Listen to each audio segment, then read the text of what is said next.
నిన్ను చూసి లోకం ఏ విషయాల్లో దూషించిందో వారు కూడా మారాలా, నిన్ను చూసి ఆశ్చర్యపడాలా, నీ ప్రవర్తన చూసి అందరూ కూడా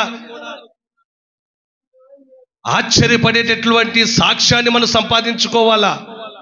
మాటలోను, ప్రవర్తనలోను, విశ్వాసములోను, ప్రేమలోను, పవిత్రతలోను విశ్వాసులకు మనం మాదిరిగా ఉండే పరిశుద్ధత మనలో ఉండాలా. వచ్చానంటే, మందిరానికి వెళ్తున్నానంటే, నమ్ముకున్నానంటే, రక్షణ పొందుకున్నానంటే, బలలో చేతులేస్తున్నానంటే కాదు. మోసపోతున్నాం. మోసపోయేది ఎవరో తెలుసా?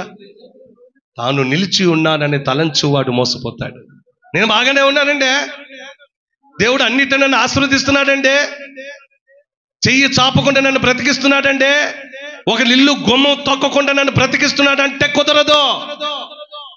ఇహ సంబంధమైనది ఆశీర్వాదమే కాదు.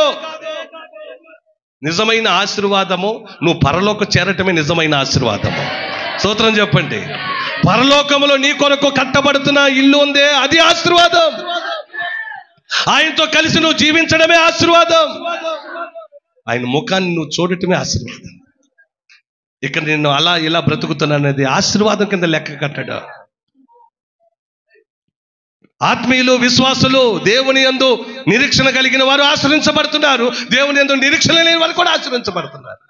ఇది ఏ ఆశీర్వాదం అందాం? ఇహ సంబంధమైనది ఆశీర్వాదం కిందకి తీసుకురాకండి.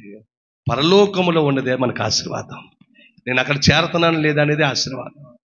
అదండి ఆశీర్వాదం కోసం మనం అక్కడ చేరాలి అంటే నీ మాట బాగుండాలా, నీ ప్రవర్తన బాగుండాలా, ప్రేమలో, విశ్వాసములో, పరిశుద్ధతలో నువ్వు పరివర్తన చెంది, ఒకప్పుడు నీ బ్రతుకును చూసిన ప్రతి ఒక్కరూ మారిన ఇప్పుడు నీ బ్రతుకును చూచిన వారు ఆశ్చర్య శక్తులు అవ్వాలా.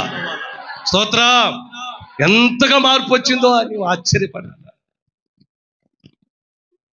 ఒకప్పుడు నేను అయ్యా పూర్వపు దశలో నేను ఇలా బ్రతికాను, కానీ ఇప్పుడు నేను అలా బ్రతకట్లేదనే సాక్ష్యం సంపాదించుకోవాలి.